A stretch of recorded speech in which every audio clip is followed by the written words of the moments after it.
গ্রামের এক কোণে ছোট্ট এক ছেলে, নাম তার রাহাত। বয়স মাত্র 12, কিন্তু মাথায় ভরা নতুন নতুন আইডিয়া।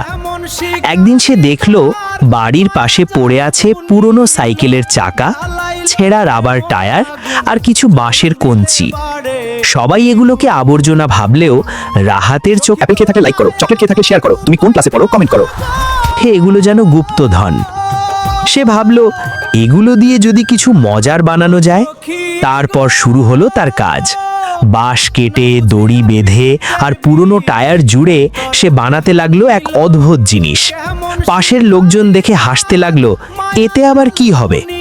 কিন্তু রাহাত থামলো না। দিন কেটে গেল, রাত কেটে গেল। একদিন অবশেষে সে তার তৈরি জিনিসটা সবাইকে দেখালো। সেটা ছিল এক সুন্দর ঘূর্ণায়মান বসার আসন, যেটা ঘুরলে মজার শব্দ করে আর বসলে মনে হয় যেন দোলনায় বসা।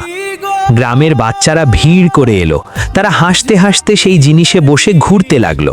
সবাই অবাক, যা ছিল ফেলে দেওয়া জিনিস সেটাই এখন আনন্দের উৎস। রাহাত মুচকি হেসে বলল, জিনিস না, আইডিয়াই আসল। মাথা খাটালে পুরনো জিনিসও নতুন আনন্দ দিতে পারে। সেদিন থেকে গ্রামের মানুষ আর কোনো পুরনো জিনিসকে তুচ্ছ ভাবল না। আর রাহাত, সে হয়ে উঠল সবার অনুপ্রেরণা, ছোট্ট একজন উদ্ভাবক যার স্বপ্ন বড়। আর এই গল্প আমাদের শেখায়, যেখানে অন্যরা শেষ দেখে সেখানেই কেউ কেউ নতুন শুরুর পথ খুঁজে।